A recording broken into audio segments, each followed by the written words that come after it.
வணக்கம் நண்பர்களே, நான் உங்கள் கிரிதர். Infinix நுடைய Note 12i இந்த மொபைல் ஃபோன் ஒரு பட்ஜெட் செக்மெண்ட்ல அவங்க லான்ச் பண்ணிருக்காங்க. ஸோ பட்ஜெட் செக்மெண்ட்டா இருந்தாலும் 10,000 ரூபாய்க்கும் கம்மியான செக்மெண்ட்ல முதல்ல அவங்க AMOLED மொபைல் ஃபோனை அவங்க லான்ச் பண்ணிருக்காங்க. ஸோ இந்த மொபைல் ஃபோன் எப்படி இருக்குன்னு தெரிஞ்சுக்கிறதுக்கு ஃபர்ஸ்ட் இதை அன்பாக்ஸ் பண்ணி பாக்ஸுக்குள்ள என்னென்ன வருது அப்படின்னு பார்த்துட்டு ஒரு குயிக்கான ரிவ்யூ நம்ம பார்த்துருவோம்.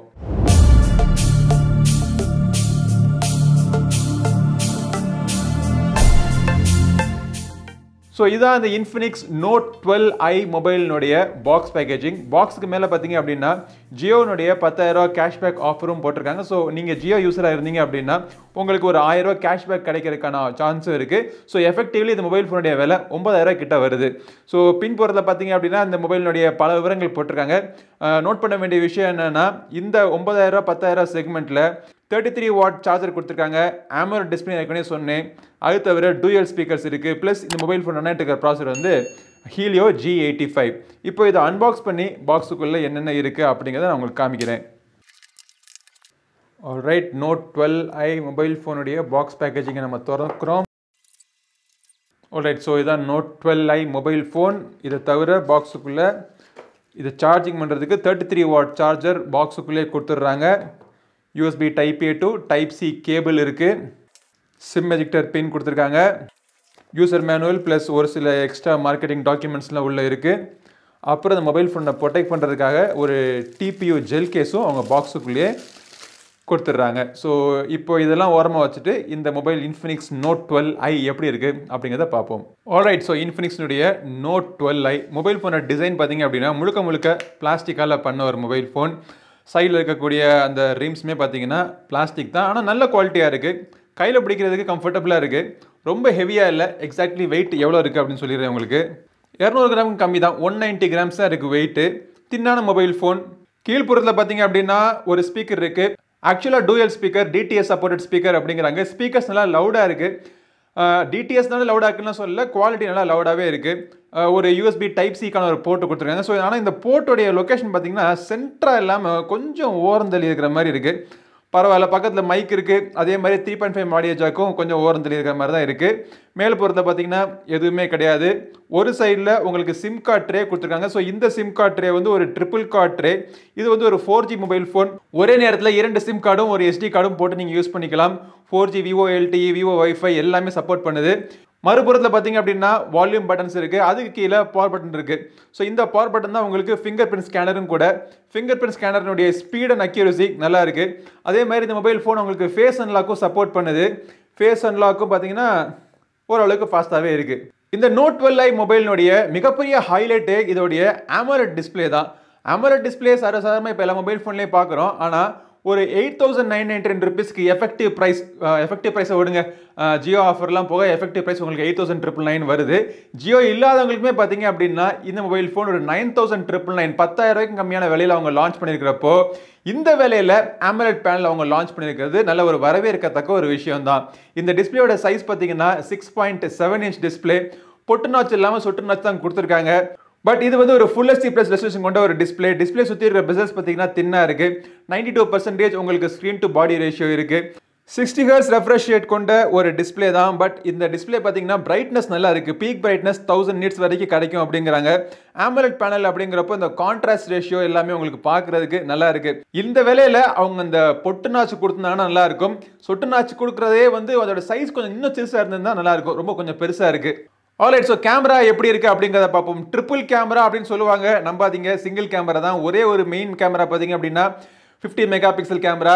செகண்ட் கேமரா பார்த்தீங்கன்னா 2 mega pixel depth sensor.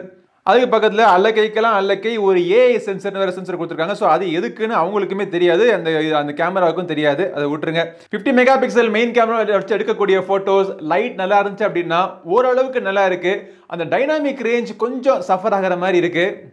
Colour reproduction, brightness மித்தெல்லாம் பார்த்தீங்கன்னா ஓரளவுக்கு நல்லாவே பண்ணியிருக்காங்க. லோ லைட்டில் ஃபோட்டோகிராஃபி எடுக்கிறப்போ கொஞ்சம் கிரெயின்ஸ் தெரியுது. பட் உங்களுக்கு நைட் மோட்லாம் வச்சு எடுக்கிறப்போ அதையும் சமாளித்து ஓரளவுக்கு நல்ல ஃபோட்டோஸ் நீங்கள் எடுத்துக்கலாம். ஷட்டர் ஸ்பீடு கொஞ்சம் கம்மியாக இருக்கிறதுனால நீங்கள் கொஞ்சம் பொறுமையாக எடுத்தீங்கன்னா ஷார்ப்பான இமேஜ் உங்களுக்கு கிடைக்கும். ரியர் கேமரா பார்த்தீங்கன்னா 2K வீடியோஸ் வரைக்கும் சப்போர்ட் பண்ணுது. ஆனால் 2K வீடியோஸாக இருக்கட்டும் 1080p வீடியோஸாக இருக்கட்டும் இரண்டுமே 30 FPS தான். அதே மாதிரி இரண்டுமே உங்களுக்கு எலக்ட்ரானிக் இமேஜ் ஸ்டெபிலேஷனுக்கான சப்போர்ட் கிடையாது. ரியர் கேமராவில் ஃப்ளாஷ் இருக்கும் எல்லா மொபைல் ஃபோன்லேயும். ஆனால் இவங்க இந்த கம்பெனி ஒருத்தவங்க தான் ஃப்ரண்ட் கேமராவுக்குமே ஃபிளாஷ் கொடுக்குறாங்க. ஃப்ரண்ட்ல பாத்தீங்க அப்படின்னா 8 மெகா பிக்சல் கேமரா. இதில் எடுக்கக்கூடிய செல்ஃபிஸ் உங்களுக்கு லைட் நல்லா இருந்துச்சாலும் மட்டுமே உங்களுக்கு செல்ஃபிஸ் நல்லா இருக்கு. லைட் கொஞ்சம் குறைஞ்சாலுமே செல்ஃபிஸ்னுடைய குவாலிட்டி கொஞ்சம் கம்மியாகுது. கலர் ரெப்ரடக்ஷன், ஸ்கின் டோன்ஸ் எல்லாமே ஓரளவுக்கு நேச்சுரலா இருக்கு. Infinix Note 12i மொபைல் ஃபோனில் ஃப்ரண்ட் கேமரா எடுக்கக்கூடிய வீடியோ, 2K ரெசல்யூஷன் எடுக்கக்கூடிய வீடியோ. அதே மொபைல் ஃபோனில் இது வந்து 1080p வீடியோ. நடந்துகிட்டே பேசுனதால ஷேக் எதுவும் இருக்கா அப்படிங்கிறத பாருங்கள். வாய்ஸ் கிளாரிட்டி, ஓவராலாக வீடியோ குவாலிட்டி எல்லாமே எப்படி இருக்குது அப்படிங்கிறத சொல்லுங்கள். Infinix Note 12iல ரன் ஆகிட்டு இருக்க ப்ராசர் பார்த்தீங்க அப்படின்னா ஹீலியோ G85 ப்ராசர். கொஞ்சம் பழைய ப்ராசர் தான், பட் இருந்தாலும் G88 நிகரான ஒரு ப்ராசர்னு சொல்லலாம். இதில் வந்து 4GB ரேம் கொடுத்துருக்காங்க, LPDDR4X ரேம் கொடுத்துருக்காங்க, 64GB internal storage, eMMC type of storage கொடுத்துருக்காங்க. NFC-லாம் கிடையாது, பட் GPS இருக்குது. இதில் வந்து வைட் L1க்கான சப்போர்ட் இருக்கும் அப்படிங்கிறாங்க, பட் நான் செக் பண்ணி பார்த்தப்போ L3 தான் இருக்குது. மேபி ஏதாச்சும் ஒரு அப்டேட் மூலமாக அவங்க L1ஐயும் புஷ் பண்ணாலும் புஷ் பண்ணுவாங்க. பட் இந்த ஹார்ட்வேர் வச்சு கேம்ஸ் விளையாடலாமான்னு கேட்டிங்க அப்படின்னா ஓரளவுக்கு ஒரு கேம்ஸ் விளையாடக்கூடிய ஒரு மொபைல் ஃபோனாக தான் இருக்குது. ஒரு ஹை அண்ட் கேம்ஸ்மே பார்த்தீங்கன்னா ஒரு மீடியம் கிராஃபிக்ஸில் போட்டு விளையாண்டிங்கன்னா உங்களுக்கு ஒரு ஸ்மூத்தான உங்களுக்கு ஹேண்டிலிங் இருக்குது. ரொம்ப நேரம் விளையாடணும்னா, 1 மணி நேரத்துக்கு மேலே விளையாண்டோம்னா லைட்டாக த்ராட்டிலிங் ப்ளஸ் ஹீட்டிங் உங்களுக்கு தெரியுது. பட் ஒரு நார்மல் யூஸருக்கு இந்த மொபைல் ஃபோனில் எந்த பிரச்சனையும் இருக்காது. அவங்களுடைய யூஸ் பண்ணக்கூடிய அப்ளிகேஷன்ஸாக இருக்கட்டும், கேம்ஸாக இருக்கட்டும், எல்லாமே பார்த்தீங்கன்னா இந்த மொபைல் ஃபோனால் ஈஸியாக நல்லா ஹேண்டில் பண்ண முடியுது. இப்போ எல்லா Infinix மொபைல் ஃபோன்லையும் இதில் ரன் ஆகிட்டு இருக்கிற ஒரு ஸ்கின்ட் UI பார்த்தீங்க அப்படின்னா XYS வெர்ஷன் 12 இருக்குது. இது வந்து ஆண்ட்ராய்டு வெர்ஷன் 12 தான் இருக்குது. ஸோ இதில் வந்து எப்போ ஆண்ட்ராய்டு 13 கொடுப்பாங்க அப்படிங்கிறது நமக்கு தெரியல. அதே மாதிரி எத்தனை மேஜர் அப்டேட் ப்ளஸ் எத்தனை வருஷத்துக்கான செக்யூரிட்டி அப்டேட் அவங்க சப்போர்ட் பண்ணுவாங்க அப்படிங்கிறது எனக்கு தெரியல. தெரிஞ்ச உடனே என்னுடைய கீழே கமெண்ட் செக்ஷனில் நான் பின் பண்ணி விட்றேன். பட் இந்த பர்டிகுலர் ஸ்கின் UIயில் நிறைய இன்ட்ரெஸ்டிங்கான ஃபீச்சர்ஸ்லாம் இருக்குது. செட்டிங்ஸ்குள்ளே போயிட்டு நீங்கள் ஸ்பெஷல் ஃபங்க்ஷன் அப்படிங்கிற ஏரியாக்குள்ளே பார்த்தீங்க அப்படின்னா உங்களுக்கு மல்டி விண்டோக்கான சப்போர்ட் இருக்குது. மெமரி பிஷன், அதாவது 4GB ரேம் இருக்குங்கிறாங்க. அது வந்து நீங்கள் எக்ஸ்ட்ரா ஒரு 3GB வரைக்கும் நீங்கள் எக்ஸ்டெண்ட் பண்ணிக்கலாம். ஸோ 7GB ரேம் வரைக்கும் வச்சுக்கலாம் அப்படிங்கிற ஒரு மார்க்கெட்டிங் கிமிக் தான் இது. அந்த ஃபீச்சர் இருக்குது.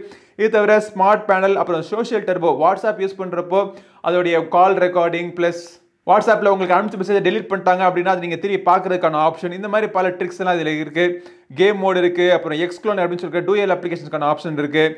வீடியோ அசிஸ்டன்ஸ், கிட்ஸ் மோட் எல்லாமே இருக்குது. பவர் மேரத்தான் அப்படிங்கிற ஒரு ஃபீச்சர் மூலமாக பேட்டரியோடைய லைஃப்பை வந்து நீங்கள் எக்ஸ்டெண்ட் பண்ணிக்கலாம். பேட்டரியோட லைஃப்னா என்ன, பேட்டரி உங்களுக்கு ஒரு 2 நாள் வருது அப்படின்னா இதை போட்டிங்கன்னா கூட ஒரு 1/2 நாள் வரும். அந்த அளவுக்கு நீங்கள் பேட்டரி மேரத்தான் ஆப்ஷன் எனேபிள் பண்ணி நீங்கள் யூஸ் பண்ணிக்கலாம்.